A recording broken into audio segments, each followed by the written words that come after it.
The night sky above Stone Town glowed an unnatural orange as 8-year-old Farrokh Bulsara pressed his face against the cool window glass of his family's home. Below him, the narrow coral stone streets that had once echoed with the gentle calls of spice merchants and the rhythmic clatters of dhow boats now thundered with a different sound entirely. The revolution had come to Zanzibar, and with it, the end of everything the young boy had ever known. From his second-floor window, Farrokh could see shadows moving through the alleyways like ghosts fleeing from some terrible dream. The acrid smell of smoke drifted through the shutters, mixing with the familiar scents of cardamom and cloves that had always defined his island home. His parents, Bomi and Jer Bulsara, moved through their house with quiet urgency, their voices hushed but their actions deliberate. They were Parsi, followers of Zoroastrianism, and though they had called Zanzibar home for generations, tonight they were strangers in their own land. The boy watched as his father carefully selected which photographs to pack, his hands trembling slightly as he wrapped their most precious possessions in cloth. His mother moved through the rooms like someone memorizing every corner, every shadow, knowing she might never see them again. Farrokh understood, even at his young age, that they were not simply moving to a new house down the street. They were leaving forever. In the distance, the sound of voices grew louder, more urgent. The revolution that had begun 3 days earlier was spreading through the island like wildfire, consuming the old order and everyone associated with it. The Arab Sultanate that had ruled Zanzibar for centuries was crumbling, and families like the Bulsaras, caught between worlds, found themselves with nowhere to turn but away. As his parents worked through the night, packing only what they could carry, young Farrokh made a silent promise to himself. He didn't fully understand the forces that were tearing his world apart, but he understood loss. He understood that sometimes everything you love can disappear in a single night. And in that moment of profound uncertainty, with his homeland burning beyond his window, something crystallized in the boy's heart. If the world could take everything away without warning, then he would give it something in return, something so extraordinary that it could never be forgotten or destroyed. The journey from Stone Town to London stretched across continents and cultures, but for the Bulsara family, it might as well have been a passage to another planet. They left behind the warm Indian Ocean winds, the call to prayer echoing from ancient minarets, and the sweet perfume of frangipani flowers that bloomed in their garden. They traded all of this for the gray skies and cold rain of England, carrying with them only their suitcases, their hopes, and young Farrokh's burning determination to become someone the world would remember. The plane that lifted off from Zanzibar carried more than passengers and luggage. It carried dreams interrupted, futures rewritten, and the seeds of one of the most extraordinary transformations in music history. As the island grew smaller beneath them, disappearing into the blue expanse of the Indian Ocean, Farrokh Bulsara began his evolution into the legend the world would come to know as Freddie Mercury. England in 1964 greeted the Bulsara family with all the warmth of a winter storm. The London suburbs where they eventually settled bore no resemblance to the sun-drenched streets of Stone Town or the lush boarding school grounds in India where Farrokh had spent his early years. Here, the houses stood in neat rows like soldiers at attention, their windows reflecting gray skies that seemed permanently overcast. The air carried the scent of coal smoke and damp earth instead of ocean salt and tropical spices.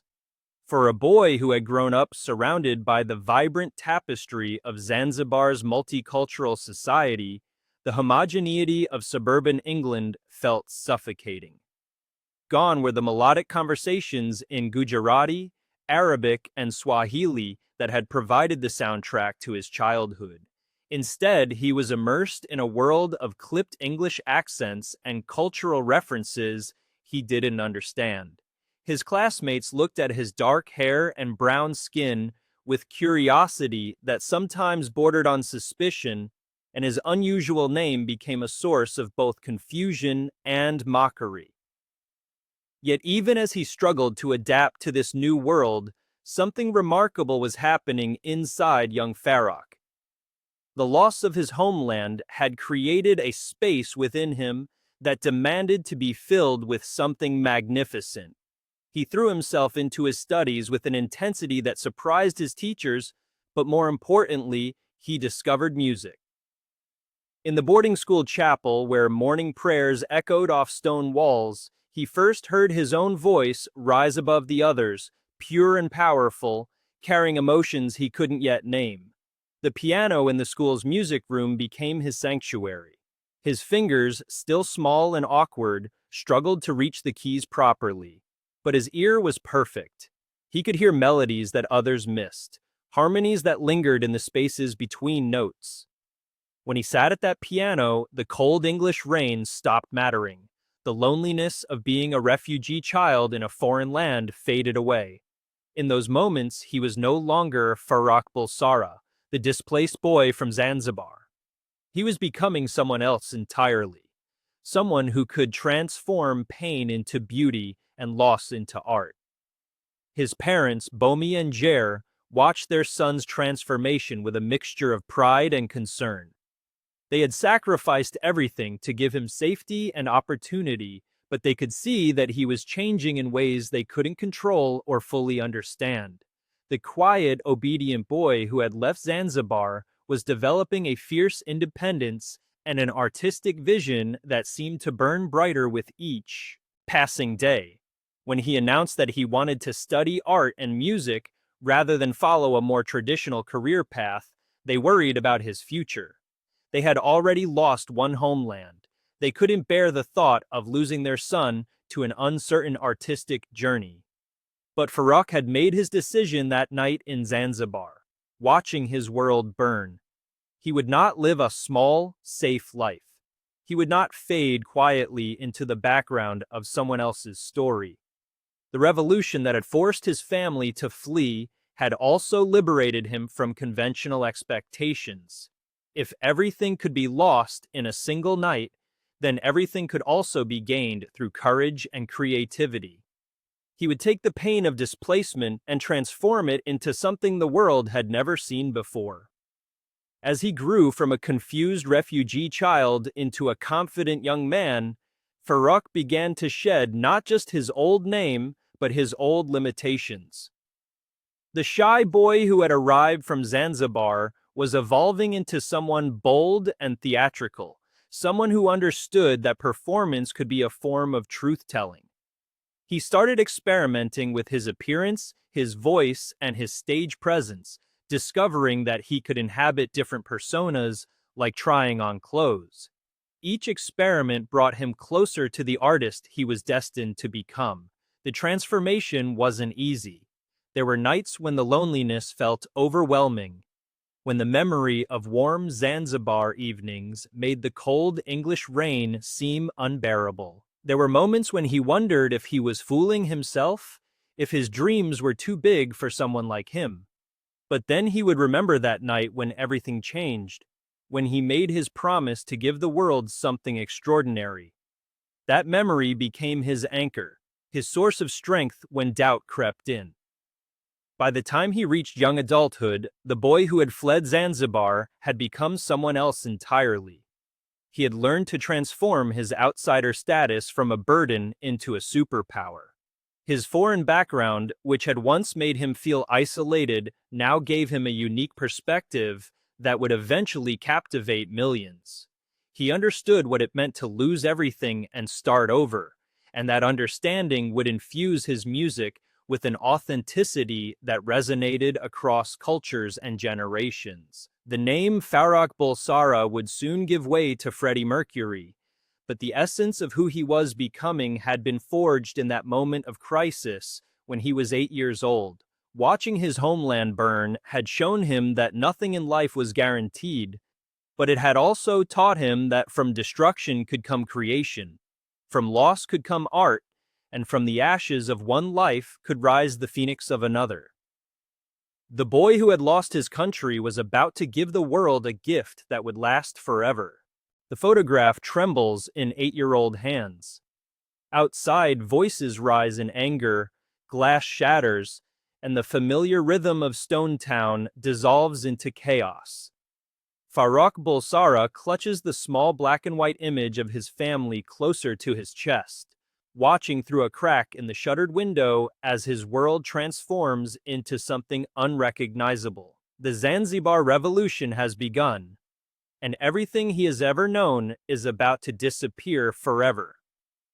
In the Bulsara household, time moves differently now. Minutes stretch like hours as his mother, Jer, moves through their home with mechanical precision, her hands shaking as she folds clothes into a single suitcase. His father, Bomi, speaks in hushed, urgent tones on the telephone, his usually calm demeanor fractured by the weight of impossible decisions. The boy who once filled these rooms with laughter and the sound of piano keys now sits silent, understanding with the sharp clarity that comes to children in crisis that this moment will divide his life into before and after. The streets of Stone Town echo with revolutionary fervor. What began as political uprising has descended into something darker, more personal. The Arab and Indian populations, families like the Bulsaras, who have called this island home for generations, now find themselves caught in the crossfire of historical grievances and racial tensions. The smell of smoke drifts through their windows, carrying with it the acrid scent of a community tearing itself apart. Jer Bulsara's hands pause over a jewelry box, her wedding bangles catching the dim light filtering through their hastily drawn curtains. These gold circles around her wrists represent not just tradition, but security, dowry, family history compressed into precious metal. She slides them off one by one, wrapping them in a handkerchief with the efficiency of someone who has already mentally cataloged what can be carried and what must be abandoned. In this moment, she is not just a mother packing for a journey, but a woman dismantling her entire existence, reducing 20 years of marriage and motherhood to whatever can fit in 2 suitcases. Young Farrokh moves through his childhood bedroom like a sleepwalker, his small hands reaching for treasures that suddenly seem insignificant against the backdrop of revolution. His collection of stamps from around the world, carefully organized in albums, must stay behind. The wooden horse his grandfather carved for his 6th birthday, too bulky for their desperate exodus. Even his beloved cricket bat, signed by his favorite player, becomes another casualty of circumstance. What do you take when you can only take what matters most? The boy's fingers find his most precious possession, a small transistor radio his father brought back from a business trip to Bombay. Through its crackling speaker, he had discovered music that seemed to come from another planet entirely. The Beatles, Elvis Presley, voices that sang of love and rebellion and dreams that stretched beyond the boundaries of any single island. This radio had been his window to a larger world, and now, as that world came crashing through their actual windows, he knows it must come with him. He wraps it carefully in a sweater, creating a cocoon of wool around the device that had first whispered to him of possibilities beyond his immediate reality. Bomi Bulsara stands in his study, staring at the certificates and documents that represent a lifetime of work building his career in the British Colonial Office. University degrees, commendations, professional recognition, all reduced now to paper that might burn as easily as any other fuel. He selects only what is absolutely essential, the documents that prove identity, that might open doors in whatever country will accept them. The rest, the accumulated proof of his professional worth, joins the growing pile of things that must be left behind.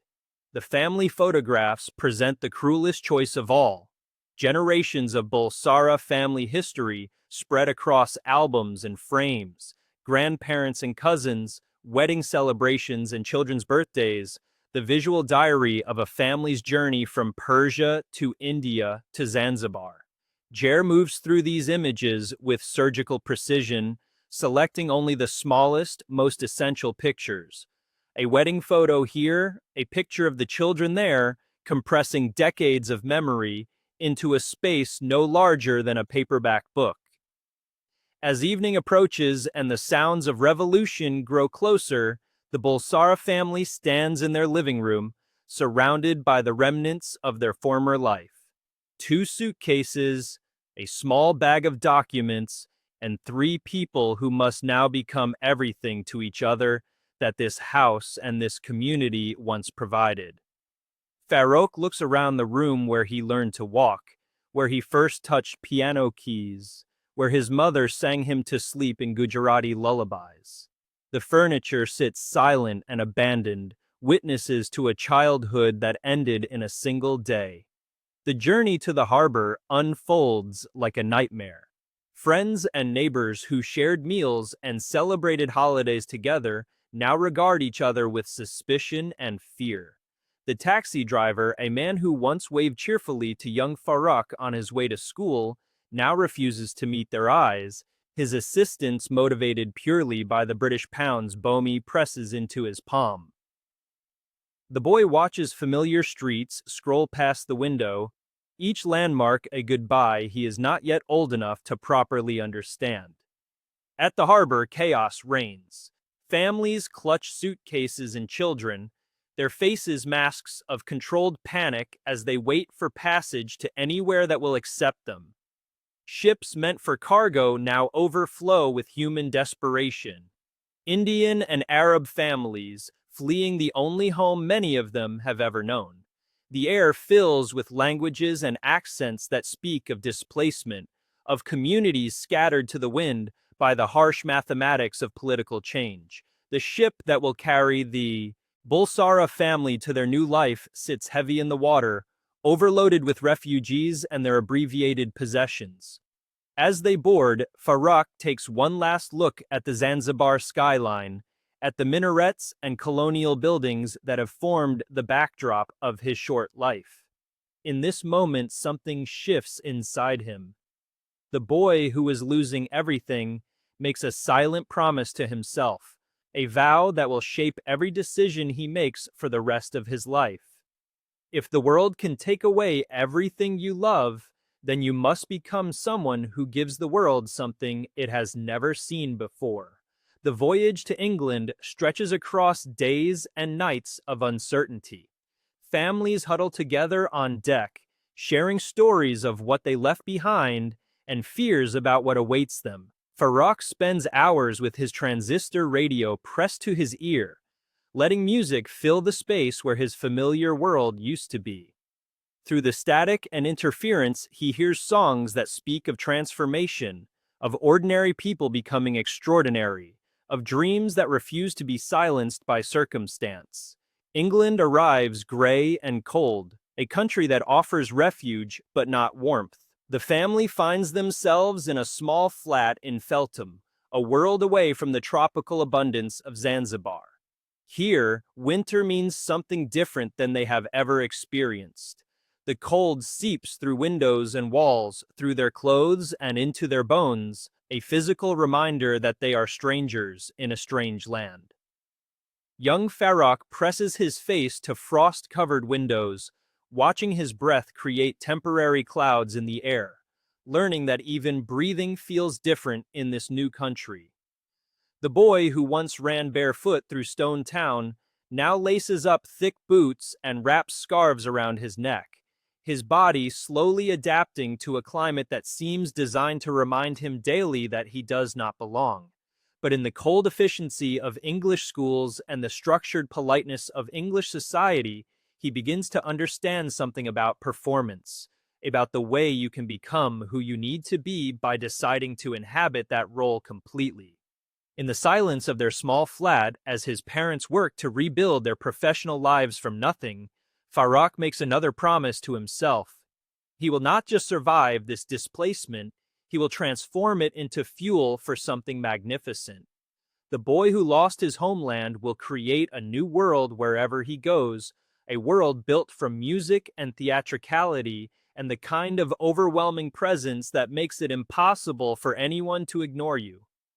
Years later, when Freddie Mercury commands stages around the world, when his voice fills stadiums and his presence electrifies millions, few will know that his journey began with an 8-year-old boy watching his homeland burn, clutching a transistor radio and making promises to himself about the man he would become. The revolution that took away everything he knew gave him something even more powerful in return. It gave him the understanding that if you lose everything, you have nothing left to lose, and that kind of freedom can be transformed into the most extraordinary kind of courage. The boy who fled Zanzibar would spend his life ensuring that whenever he left a stage, an audience, a room, people would remember exactly who had been there. The airplane engines hummed against the vast Indian Ocean as 8-year-old Farrokh pressed his face to the small window, watching his world disappear beneath a blanket of clouds. Below him, the island of Zanzibar grew smaller and smaller until it became nothing more than a speck in the endless blue, taking with it everything he had ever known. The boy didn't cry, he couldn't. The shock of what had happened over the past few days had left him in a strange, hollow silence that seemed to echo the drone of the aircraft carrying him toward an uncertain future. Just 72 hours earlier, Farrokh had been a carefree child living in the privileged bubble of colonial Stone Town, where his father Bomi worked as a cashier in the British High Court, and his mother Jer tended to their comfortable home. The Bulsara family belonged to Zanzibar's Parsi community, descendants of Persian Zoroastrians who had migrated to India centuries before and then to this spice island off the coast of East Africa. They were part of the educated middle class that had flourished under British protection, their lives structured around tradition, education, and quiet prosperity. But on January 12, 1964, everything changed. The Zanzibar Revolution erupted with a violence that shattered the island's delicate social fabric. What began as a political uprising quickly transformed into something far more terrifying. The newly independent government had been overthrown by revolutionary forces, and suddenly anyone associated with the previous regime, anyone who looked different, anyone who belonged to the Arab or Indian communities, became a target. The sound still echoed in Farrokh's mind as the plane climbed higher into the African sky. The shouting in languages he recognized but couldn't understand, the running footsteps on cobblestone streets that had once been safe playgrounds, the frantic knocking on doors in the middle of the night, the whispered conversations between his parents that stopped abruptly when he entered the room, the sight of neighbors packing hastily, their faces etched with fear he had never seen before. His father had moved with quiet efficiency, his hands steady despite the chaos swirling around them. Bomi Bulsara was a methodical man, and even in crisis, he approached their escape with the same careful planning he brought to his work at the courthouse.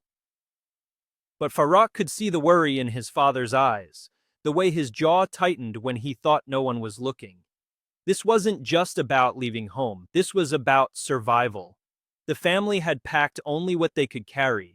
Jer had moved through their house like a woman in a trance, touching familiar objects as if memorizing them, selecting items not for their value but for their meaning.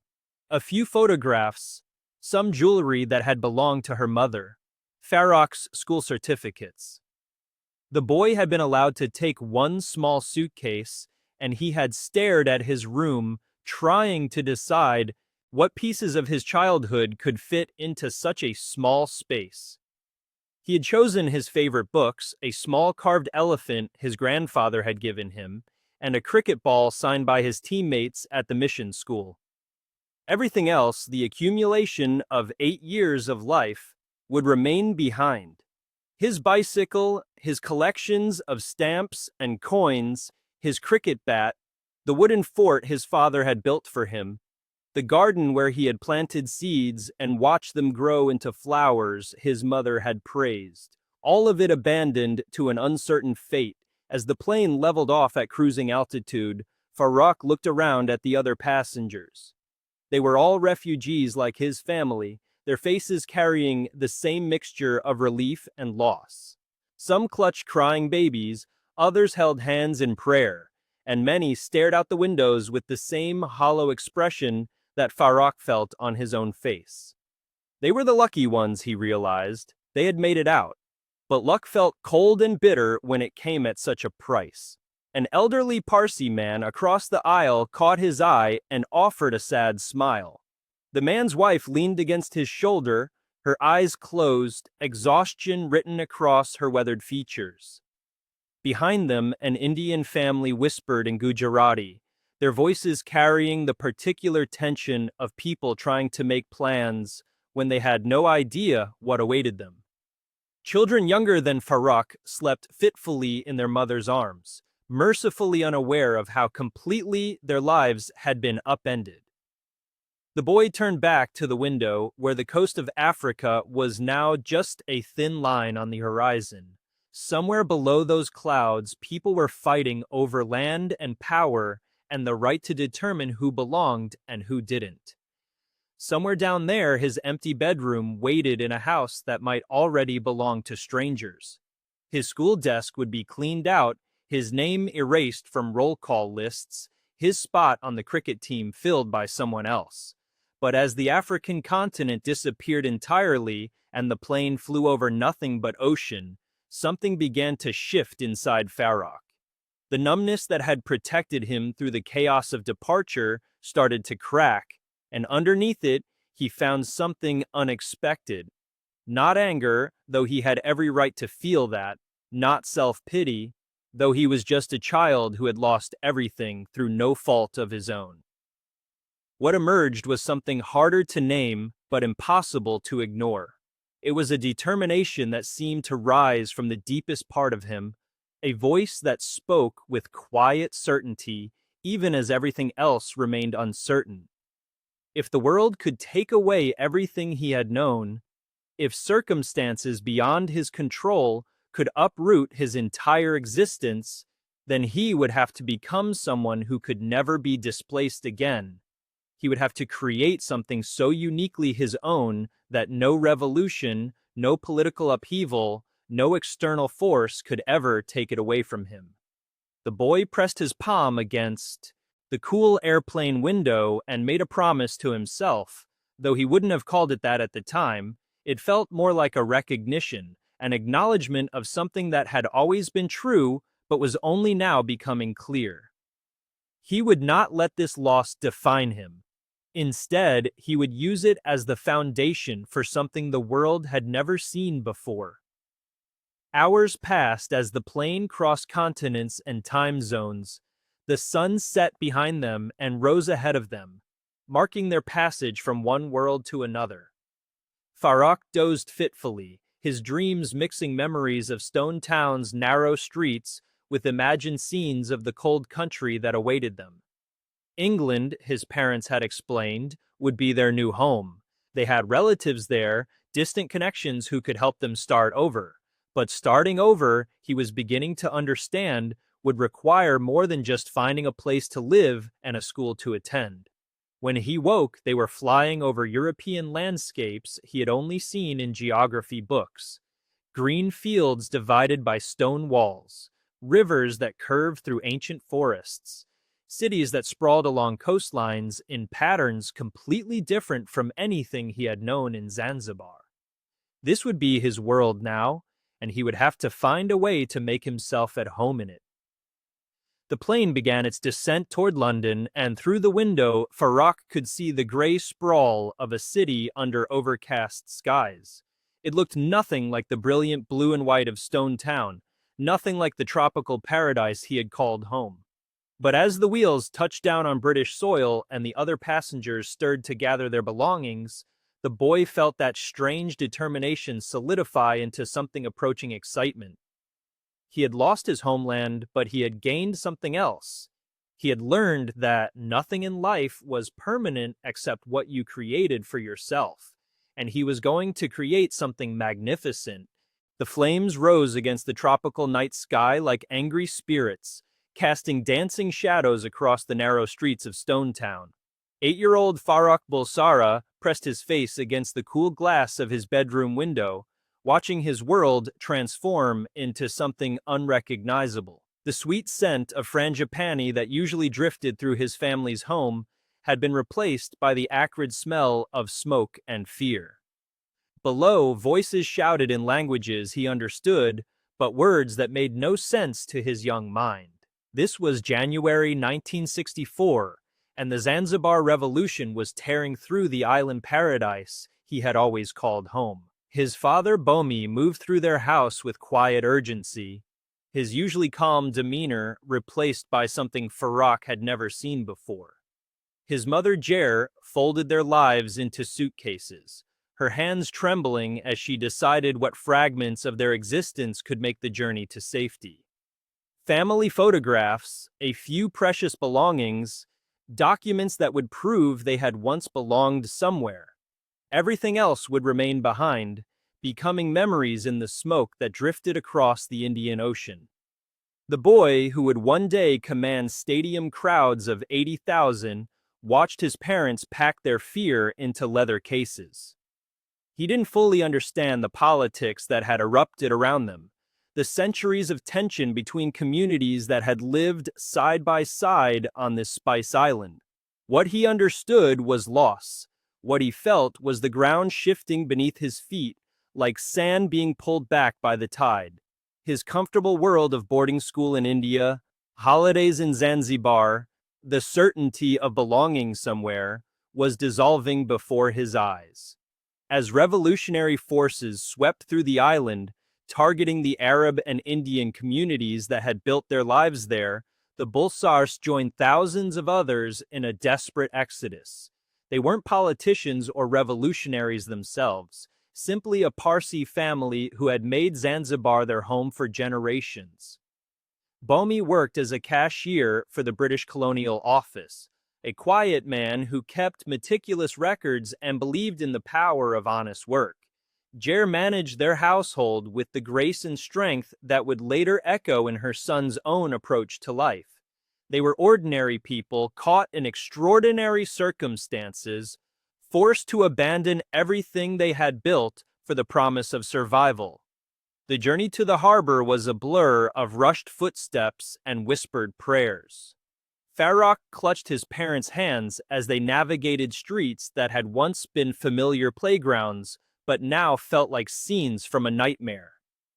The weight of what they were leaving behind pressed against his chest like a physical thing. His friends, his school, the servants who had become like family, the view from his bedroom window, the sound of the call to prayer mixing with church bells and Hindu temple chants in the multicultural symphony of his childhood. At the harbor, chaos reigned. Families clustered around their possessions, children cried, and adults spoke in hushed tones about uncertain futures. The boat that would carry them to safety rocked gently in the harbor, but to young Farrokh, it might as well have been a vessel to another planet. He was about to become something he had never been before, something he didn't yet have words for. He was about to become a refugee. The Indian Ocean stretched endlessly before them as their boat pulled away from Zanzibar's shores. Behind them, smoke still rose from the island that had shaped the first 8 years of his life. Ahead lay England, a country he knew only from stories and school lessons, a place his parents spoke of with hope tinged by uncertainty.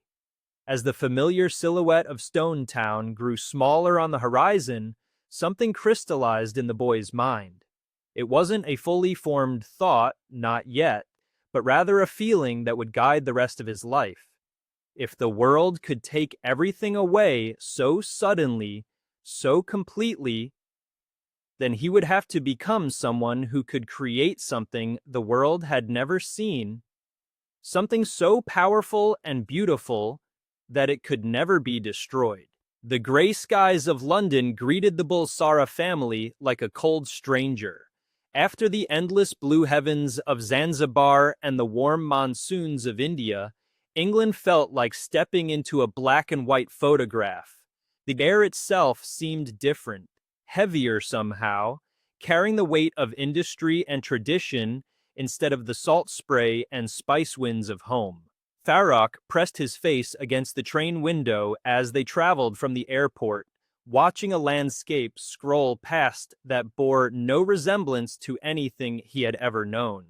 Rows of identical houses with smoking chimneys, gray streets under gray skies, people bundled in coats even though it was supposed to be spring. Their new home was a modest house in Feltham, a suburb that existed in the space between London's promise and its reality. The walls were thin, the rooms small, everything painted in shades that seemed designed to disappear. Gone were the high ceilings and open courtyards of Zanzibar, the servants and the sprawling family compound where cousins and aunts and uncles had created a constant symphony of belonging. Here, the Bulsaras were alone in a way they had never been before, surrounded by neighbors who nodded politely but whose lives remained mysteries behind identical front doors. School became young Farrokh's first battlefield with his new reality. At Isleworth Polytechnic, he was no longer the confident colonial boy who had excelled at St. Peter's School in India. He was different in ways that made him a target for curiosity and cruelty in equal measure. His skin was darker than most of his classmates. His accent carried traces of India and Africa that marked him as foreign, and his teeth, which would later become part of his iconic look, made him self-conscious in a way he had never been before. Children can be unconsciously cruel, and Farrokh learned to navigate comments and questions that reminded him daily that he was not from here. The English weather became a constant companion, seeping into his bones and his spirit. The endless gray days seemed to stretch on forever, punctuated by rain that fell like a gentle but persistent reminder of his displacement. He missed the dramatic thunderstorms of the monsoon season, the way the air would clear afterwards and everything would smell green and alive. Here, even the sun seemed apologetic when it appeared, pale and hesitant as if it too was unsure of its welcome. At home, his parents struggled with their own adjustments while trying to create stability for their son. Bomi, who had held a position of respect in Zanzibar, now worked whatever jobs he could find, his qualifications and experience meaning little in a country that didn't recognize the worth of what he had built elsewhere. Jer maintained their household with the same quiet strength she had always possessed, but Farrokh could see the weight of homesickness in the way she prepared familiar foods with ingredients that never quite tasted right, in the way she would pause sometimes while doing ordinary tasks as if listening for sounds that would never come again. The cold wasn't just physical, it was emotional and social as well. In Zanzibar, the Bulsaras had been part of a community that understood their traditions, their festivals, their way of looking at the world. Here they were exotic curiosities at best, suspicious foreigners at worst. Farrokh watched his parents navigate interactions with neighbors and shopkeepers who were polite but distant, kind but uncomprehending. He learned early that being different meant being noticed in ways that weren't always comfortable. Yet even in these moments of isolation and struggle, something remarkable was taking root in the young boy's spirit. The same sensitivity that made him acutely aware of his displacement also made him hypersensitive to beauty wherever he could find it. He discovered music on the radio late at night, voices and melodies that seemed to speak directly to his soul. He found solace in art class, where he could create worlds that didn't exist but felt more real than the gray reality around him. He began to develop what would become his lifelong love affair with drama and performance, understanding instinctively that sometimes the most powerful truth could only be expressed through fiction. The prejudice he encountered wasn't always overt, but it was constant. Teachers who expected less from him because of where he came from, classmates who made his name sound like a joke, who treated his cultural differences as entertainment rather than heritage, shop owners who watched him more carefully than other children, as if his foreignness made him inherently suspicious. Each slight, each moment of exclusion, each reminder that he was an outsider, added another layer to the armor he was unconsciously building around himself. But instead of hardening his heart, these experiences were teaching young Farrokh something crucial about human nature and the power of connection. He began to understand that feeling different, feeling like you don't belong, wasn't unique to refugees or immigrants. He saw it in the quiet boy who sat alone at lunch, in the girl who was teased for her weight, in the teacher who seemed to light up only when discussing poetry. Pain and isolation were universal human experiences, and perhaps that meant connection and understanding were possible too. The boy who had once taken belonging for granted was learning to create it for himself and others. He started small, befriending other outsiders, using humor to deflect cruelty, discovering that his natural charisma could transform awkward situations into moments. The morning of January 12, 1964, began like any other in Stone Town, Zanzibar. 8-year-old Farrokh Bulsara woke to the familiar sounds of his tropical paradise, palm fronds rustling in the Indian Ocean breeze, the distant call of merchants hawking their wares, the rhythmic waves lapping against the harbor walls. His family's comfortable home overlooked the narrow streets where Arabic, Swahili, English, and Gujarati voices created a symphony of cultures that had coexisted for generations. This was the only world Farrokh had ever known, a place where his Persian Parsi heritage blended seamlessly with African rhythms and colonial British influences. But on this particular morning, something felt different. The usual sounds of the awakening city carried an undercurrent of tension, whispers that seemed more urgent, footsteps that moved with purpose rather than leisure.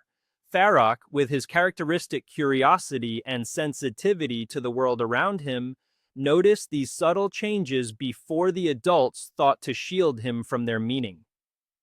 He pressed his small face to the window, watching as groups of people moved through the streets with an energy that felt both electric and dangerous. Within hours, that energy would explode into revolution.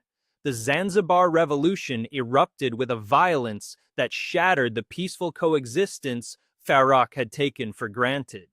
Armed revolutionaries stormed through Stone Town, targeting the Arab ruling class and anyone associated with the previous regime. The sounds of his childhood, those multilingual conversations, the gentle laughter echoing through courtyards, the melodic calls to prayer, were replaced by gunfire, shouting, and the terrible silence of a community torn apart. Young Farrokh watched from his window as smoke began to rise from different quarters of the city. The revolution wasn't just changing governments, it was rewriting the very identity of his homeland. The multicultural tapestry that had nurtured his early years was being violently unwoven. Families who had lived side by side for generations suddenly found themselves on opposite sides of an ideological divide that left no room for the nuanced, blended existence that had defined Zanzibar's character. His father, Bomi Bulsara, made the decision that would alter the course of their lives forever. As a Parsi working for the British colonial government, he understood that their family's position had become untenable overnight. The revolution wasn't just about political change, it was about ethnic and cultural purification that left no place for families like theirs. Within days, they would need to abandon everything they had built and flee to safety. The packing happened in a blur of urgent whispers and difficult choices. What do you take when you can only carry what fits in a suitcase? Farrokh watched his mother, Jir, carefully fold a few precious photographs, his father's important documents, and the bare essentials for survival. Everything else, their furniture, their books, their connection to this place, would be left behind. The boy who had never known want suddenly understood loss in its most visceral form. As the family prepared for their escape, Farrokh made a discovery that would haunt and inspire him for the rest of his life. Hidden in his father's study, he found a small collection of records, Western pop music that had somehow made its way to this corner of the Indian Ocean. Among them was a recording that captured his imagination completely. A voice soaring over instruments, creating something that transcended language and culture, something that spoke directly to the soul. The irony wasn't lost on him, even at 8 years old. Here, in the midst of losing his homeland to forces that demanded cultural purity, he was discovering music that proved art could build bridges across any divide, while revolutionaries outside were tearing apart the multicultural world he had known. These records demonstrated that creativity could unite what politics sought to separate. The journey to England unfolded like a fever dream. The family that had once enjoyed comfort and security now found themselves refugees, dependent on the kindness of relatives and the uncertain promise of starting over in a foreign land. The flight from Zanzibar to London represented more than a change of geography. It was a complete severing from everything that had defined Farrokh's identity. England in 1964 greeted them with a cold that went beyond temperature. This was the England of social hierarchies and unspoken rules, where being different meant being scrutinized, where accents and skin color determined how you were received, where the multicultural harmony of Zanzibar seemed like a distant dream. For young Farrokh, who had grown up in a world where diversity was celebrated, the subtle but persistent discrimination of 1960s Britain came as a shock. The family settled in Feltham, a London suburb that couldn't have been more different from Stone Town's vibrant chaos. Gone were the spice markets and multilingual conversations. Gone were the warm Indian Ocean breezes and the sense of belonging that comes from deep roots. In their place was a gray landscape of identical houses, where difference was something to be hidden rather than celebrated, where conformity was the price of acceptance. But something extraordinary began to happen in the quiet desperation of those early months in England. While his parents struggled with the practical challenges of rebuilding their lives, finding work, navigating bureaucracy, learning to be strangers in a strange land, Farrokh began to process his trauma in a way that would define his future. He didn't retreat into bitterness or nostalgia. Instead, he began to imagine what he might create from the ashes of what had been destroyed. In his small bedroom in Feltham, surrounded by the unfamiliar sounds of English suburban life, Farrokh began to make a promise to himself. It wasn't a promise born of revenge or resentment, but of transformation. He had witnessed firsthand how quickly beauty could be destroyed, how brutally communities could be torn apart, how easily the harmony between different cultures could dissolve into violence and hatred. But he had also discovered something that transcended all boundaries: the power of music to speak directly to the human heart, regardless of language, culture, or politics. Those records he had found in his father's study had shown him that art could build bridges across any divide. If revolution could destroy his homeland, perhaps creativity could build something even more powerful in its place. Standing in that cold English suburb, the 8-year-old refugee who had lost everything began to envision a future where he would give the world something it had never seen before. He couldn't articulate it yet. The words and concepts were still beyond his young vocabulary. But he sensed that his purpose lay not in mourning what had been taken from him, but in creating something that could never be destroyed. This wasn't just childhood fantasy or escapism. Even at 8, Farrokh possessed an unusual sensitivity to the power of performance and spectacle. In Zanzibar, he had been drawn to the theatrical aspects of religious ceremonies, the way music and ritual could transport an entire community beyond the mundane concerns of daily life.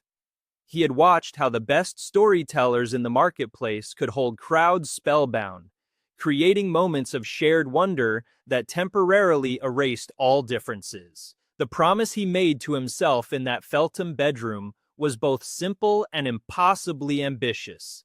He would become someone who created those moments of transcendence. He would use his voice, his presence, his sheer force of will to build a bridge between all the different worlds he had experienced. The multicultural paradise of his early childhood, the trauma of violent displacement, the cold reception of his new home. He didn't know yet that this promise would lead him to become Freddie Mercury. He couldn't foresee the stadiums full of people singing in unison, the way his voice would unite audiences across every imaginable divide, the manner in which his flamboyant performances would challenge every convention about identity and belonging. But the seed was planted in that moment of profound loss and determined hope. The boy who had watched his homeland burn was making a quiet vow to give the world something that could never be destroyed, the experience of pure transcendent joy that comes when art dissolves all barriers between human hearts. This promise, born in trauma and nurtured by determination, would eventually bloom into one of the most extraordinary careers in the history of popular music. Farrokh Bulsara's transformation into Freddie Mercury began not with his first song or his first performance, but with this moment of profound choice. Faced with the loss of everything familiar, he chose creation over destruction, hope over despair, connection over isolation. The revolution that had taken his homeland had inadvertently given him something even more powerful, the absolute certainty that art could accomplish what politics could not. In the gray suburbs of 1960s England, a young refugee was beginning to understand that his true homeland wouldn't be defined by geography or politics, but by the moments when his voice could unite complete strangers in shared wonder. The boy who had lost everything was already becoming the man who would give the world something it desperately needed. Proof that differences could be not just tolerated, but celebrated in glorious, defiant harmony.